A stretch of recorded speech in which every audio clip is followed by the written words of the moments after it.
പ്രിയൻ, good morning. US യുദ്ധവിമാനങ്ങൾ ഇറാനിലേക്ക് ട്രംപിൻ്റെ ഉദ്ദേശം ഏറെക്കുറെ വ്യക്തമാണ്. എന്താണ് കാര്യങ്ങൾ? അതായത് അമേരിക്കയുടെ നീക്കം ഇറാനെ ലക്ഷ്യമിട്ട് പോകുന്നു എന്നുള്ളതാണ് ഇതിൽ നിന്ന് വ്യക്തമാകുന്ന ഒരു കാര്യം.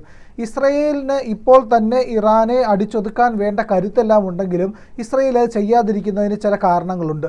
അതിൽ പ്രധാനമായും ചൂണ്ടിക്കാട്ടിക്കുന്നത് US-ൻ്റെ ഇടപെടലാണ്. അമേരിക്കൻ ഇടപെടൽ കൂടി ഉണ്ടായാൽ നാറ്റോ സഖ്യത്തിൻ്റെ പിന്തുണ സ്വാഭാവികമായി ഈ പ്രശ്നത്തിലേക്ക് വരുമെന്നുള്ളത് കൊണ്ട് ഇസ്രയേൽ അതിന് വേണ്ടിയിട്ടൊന്ന് കാത്തിരിക്കുന്നു എന്നുള്ളതാണ്. പക്ഷേ ഇപ്പോൾ തന്നെ ലഭിക്കുന്ന വിവരം, റോയിറ്റേഴ്സ് അടക്കം റിപ്പോർട്ട് ചെയ്യുന്നതെന്ന് പറഞ്ഞു കഴിഞ്ഞാൽ ഇറാനെ ലക്ഷ്യമാക്കി US-ൻ്റെ ഈ പറയുന്ന ഇന്ധനം നിറയ്ക്കുന്ന എയർക്രാഫ്റ്റുകളെല്ലാം തന്നെ തിരിച്ചിട്ടുണ്ട്. ഈ പറയുന്ന മധ്യപൂർവേഷ്യയുടെ ഭാഗത്ത് സ്ഥിതി ചെയ്യുന്ന എയർക്രാഫ്റ്റ് കാരിയറുകളിൽ നിന്ന് കൃത്യമായ നിരീക്ഷണം ഇറാൻ്റെ മേൽ നടത്തുന്നുണ്ട് എന്നുള്ളതാണ് ഏറ്റവും പ്രധാനപ്പെട്ട കാര്യം. മറ്റൊരു കാര്യം എന്ന് പറഞ്ഞു കഴിഞ്ഞാൽ അമേരിക്കയോട് ഇറാനിലെ ബങ്കറുകൾ തകർക്കാനായി ഇസ്രയേൽ ബങ്കർ ബസ്റ്റർ ബോംബുകൾ ആവശ്യപ്പെട്ടിട്ടുണ്ട് എന്നുള്ള പ്രധാനപ്പെട്ട വിവരവും ലഭിക്കുന്നുണ്ട്. അമേരിക്കയ്ക്ക് വലിയ സൈനിക കരുത്താണ് ഈ പറയുന്ന മധ്യപൂർവേഷ്യ മേഖലയിലുള്ളത്.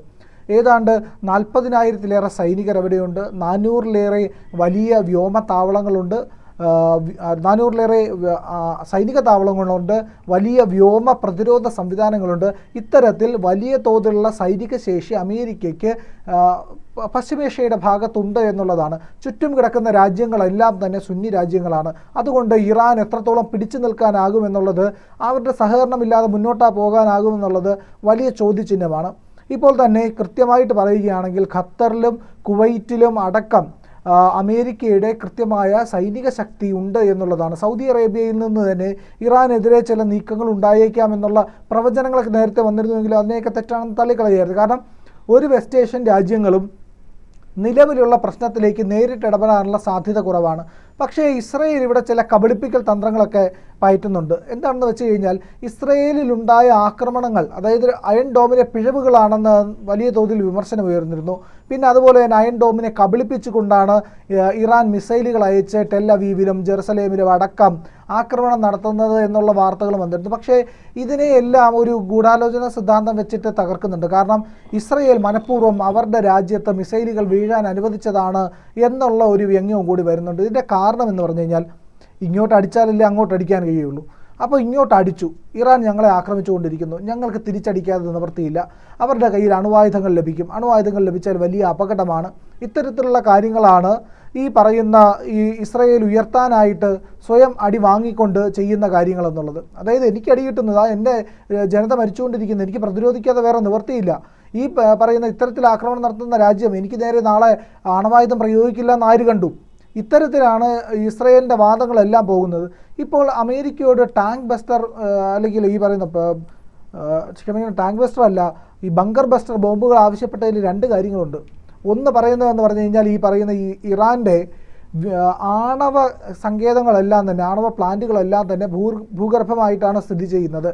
അങ്ങനെയുള്ള ഈ സങ്കേതങ്ങളെ തകർക്കാനായിട്ട് ബങ്കർ ബസ്റ്റർ ബോംബുകൾ ആവശ്യമാണ്.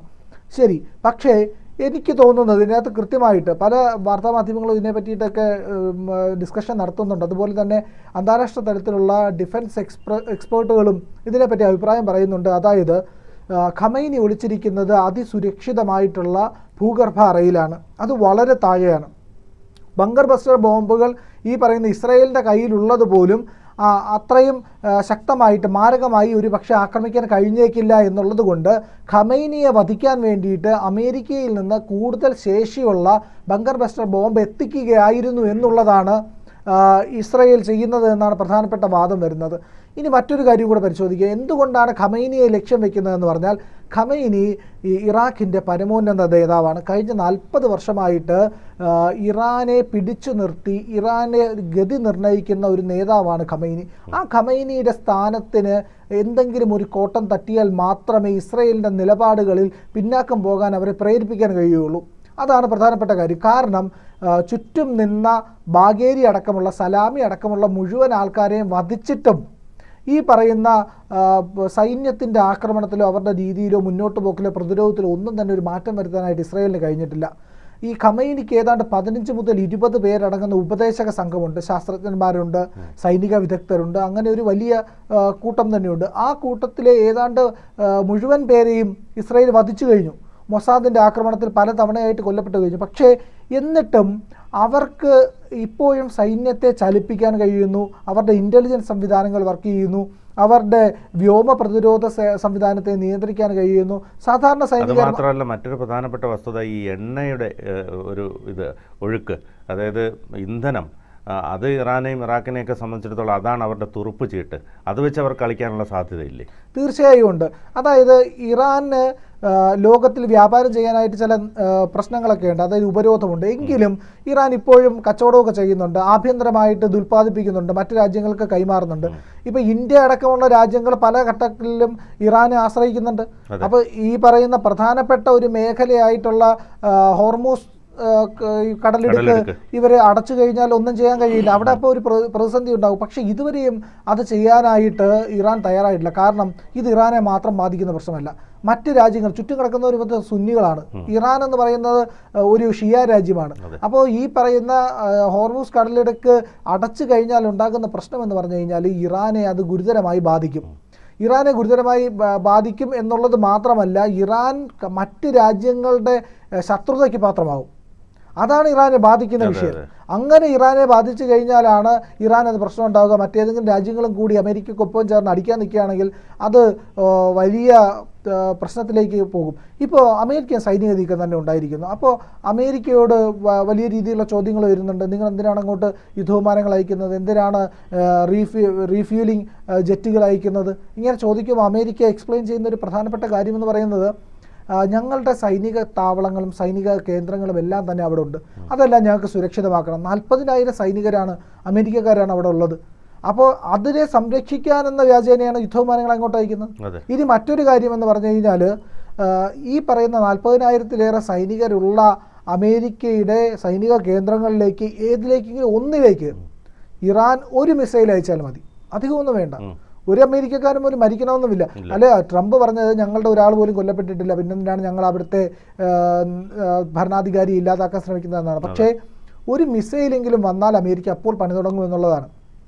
അമേരിക്കയ്ക്ക് ഏറ്റവും പ്രധാനപ്പെട്ട ആവശ്യം എന്ന് പറഞ്ഞു കഴിഞ്ഞാൽ ഇറാനാണ്.